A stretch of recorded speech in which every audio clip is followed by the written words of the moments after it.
उनमें तो माया का लेस भी नहीं। शरीर की दर्शन का, शबरी की दर्शन का श्री रामचंद्र की आंखें सावन भाद्रवनी आंसू बरसाने लगी। शबरी जी अपने शरीर और कुल को अच्युत मानकर शबरी जी की दृष्टि रघुवर के चरणारविंद पर केवल रोने लग गई।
हो गई और प्रभु की आंखें अभी प्यासी हो गए। शबरी जी की दृष्टि प्रभु के बदन पर पड़ते ही अश्रु भरी कंठ से बोलने लगी, तुम ना रो मेरे प्राणाधार, तुम ना रो। अपने फाटी फूटी वस्त्र से रघुबीर के अश्रु जल पोंछ रहे हैं और रघुकुल मुनि बात्सल्य प्रेम सागर में एकदम से डूब गए। शोध बोध सब खो गए। वृद्धा शत आयु थे, जिनके शरीर में मांस नहीं था, केवल हड्डी हड्डी। परंतु रघुकुल मुनि जब वृद्धा के गोद में लेट गए, तब क्या हुआ? तब प्रभु के कर कमल के स्पर्श से भिलनी के तन मन की सब व्यथा वेदना दूर हो गए। वात्सल्य प्रेम सागर में डूब गई। नृसिंह देवता मानव रूप लेकर भिलनी की गोद में बैठे हैं।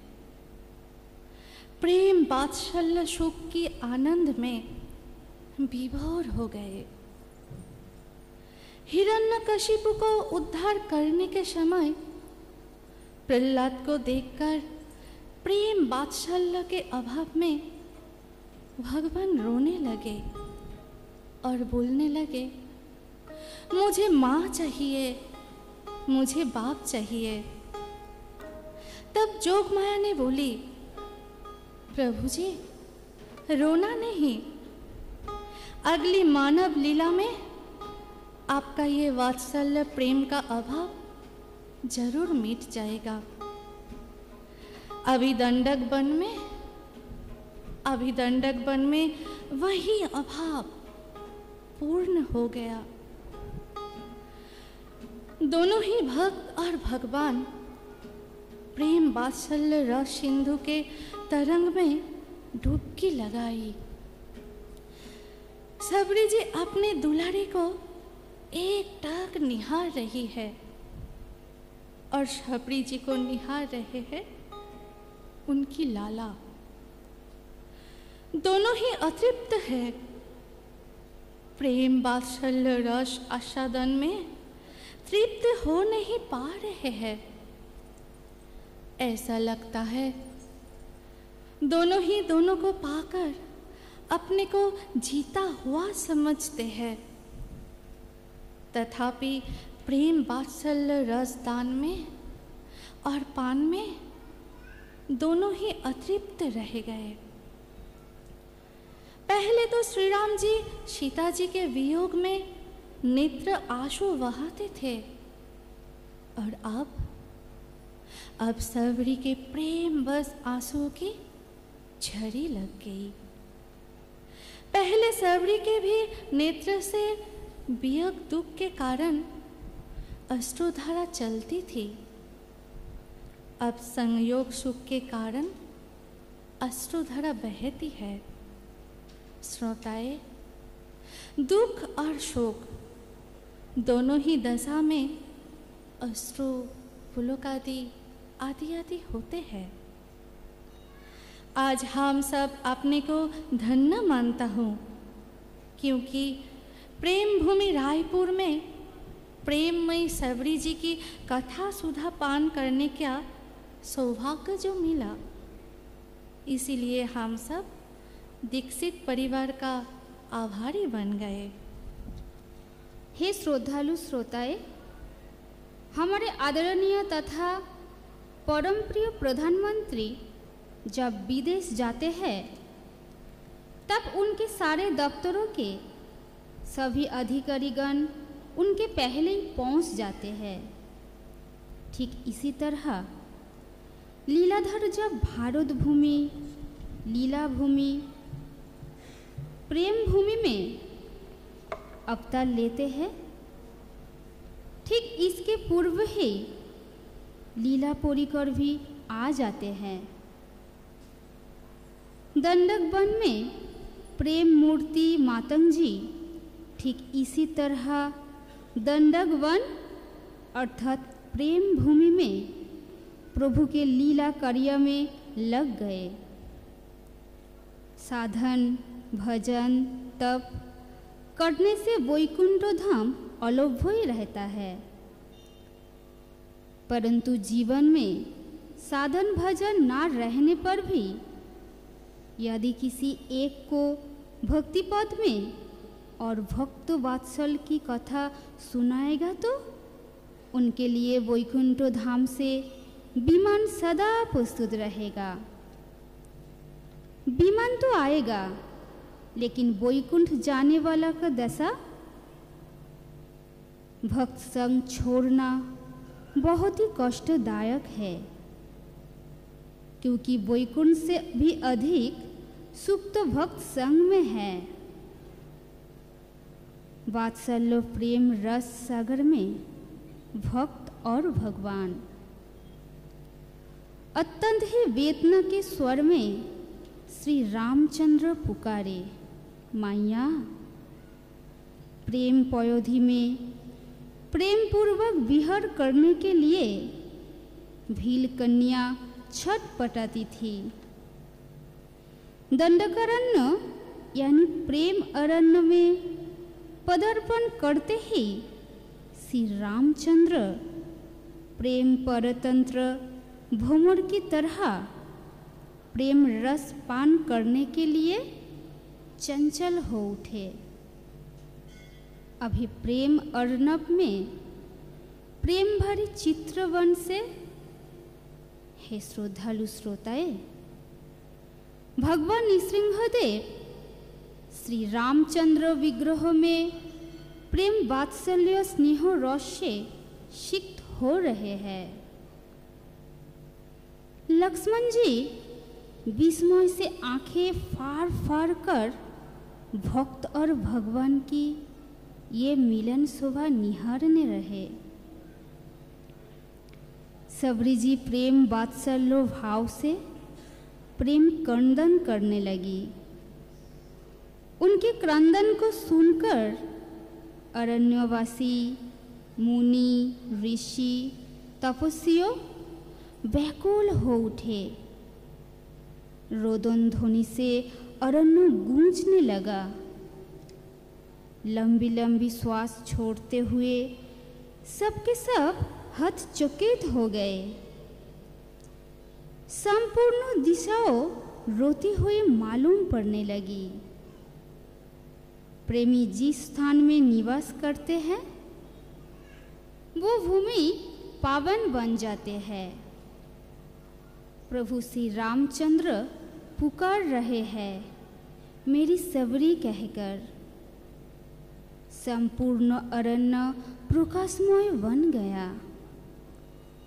मानो हजारों सूर्य चंद्र और नक्षत्र एक साथ ही आकाश में उदय हो उठे हो।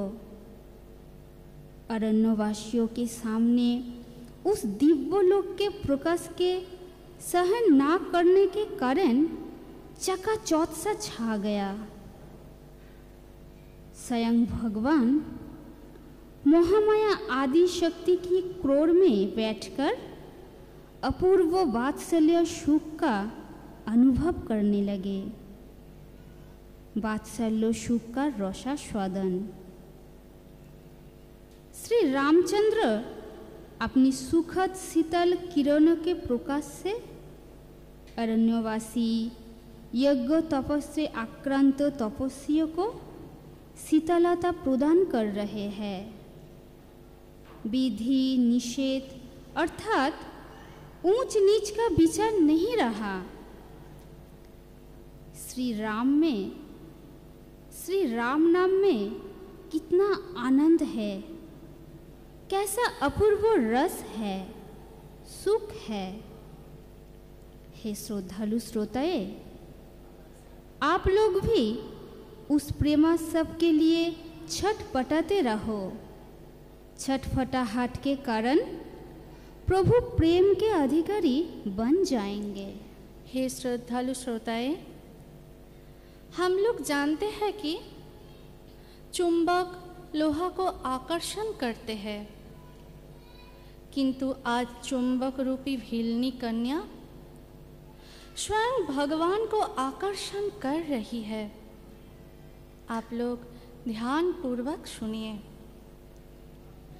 साधना के साथ वेदना होना अवश्य चाहिए। भक्त की वेदना के कारण स्वयं भगवान भी वेदना दूर होते हैं। यदि हृदय में वेदना का अनुभव ना हो तो क्या कोई इतना किसी के लिए कर सकती है? जिसकी हृदय में वेदना होती है उसके लिए श्री राम भी वेदना दूर होते हैं। उसे दूर करने की चेष्टा श्री राम करते हैं। श्री राम के हृदय में भक्त की ये वेदना झंकृत भी होते हैं। श्री राम संवेदन शून्य नहीं है। सबरी माता की साधना अति सहज साधन है। साधुओं की सेवा। सबरी राह को बुहाराती, जल से छिड़काव करती, फूल सजाते रहती, ये सोचकर कि जब भी प्रभु श्री राम आए उनके पांव पत्थर कंकड़ पड़ न जाए, कहीं घाव आ गया तो प्रभु का कष्ट होगा ना। श्रोता, इसी तरह भीलनी को राम के साथ बांध रखा था, मस्ती में डुबा दिया था। भाव, भक्ति, श्रद्धा भीलनी जैसी हो तो राम ना आए ऐसा तो हो नहीं सकता। इधर सबरी के खोज में राम आहिस्ता आहिस्ता आ रहे हैं। बिना आहट से लक्ष्मण भी पीछे पीछे आ रहे हैं। चुंबक लोहा को आकर्षण कर रहे हैं। भक्त मिलन की कथा हम लोग कैसे वर्णन करें? श्री राम माता की गोद में और माता सबरी गीता के शेष मंत्र के स्वरूप में बैठी है। सबरी की गोद में स्वयं भगवान विराज कर रहे हैं। हे श्रद्धालु श्रोताएं, आप लोग ध्यान पूर्वक सुन रहे हैं ना? अनंत कोटि कामदेवों को लज्जित करने वाले नीलमणि, नील नीलधर श्यामल एक श्वेत कमल पर बैठकर वात्सल्य प्रेम रस पान कर रहे हैं। श्रोताएं, ये सुख की अनुभव हम लोग कैसे वर्णन करूं? ऐसा लग रहा है माता सबरी को तीनों लोक के सुख मिल गया। भीलनी पागल सी हो गई। श्री राम कहे, मैया मैया मुझे भूख लगी है, मुझे कुछ खाने को दो। ये सुनते ही माता सबरी हाथ फेराकर सरा हुआ बैर को बिना धुए चाक चाक कर श्री राम के मुंह में देते देते कही, फल मीठे हैं, बहुत मीठे हैं, तुम खा लो। प्रभु जी प्रेम के भूखे हैं और भूख के समय क्या झूठा क्या अनूठा इसका विचार तो नहीं रहता। श्री राम ने भीलनी की झूठे बैर खाए। ये देखते ही लक्ष्मण जी क्रोधित होकर कहे कि भैया भैया, आप हो रघुकुल मणि, आप ये क्या कर रहे हो? इधर वृद्धा सबरी बैर को चाक कर देख रहे हैं, फल मीठा है, या नहीं। श्री राम जी अनुज को कहें, लक्ष्मण तुम भी फल पाओ ना, फल जे बहुत मीठा है। स्नेह से भरी ये वचन सुनकर लक्ष्मण जी का हृदय पिघल गया। बहुत दिनों के बाद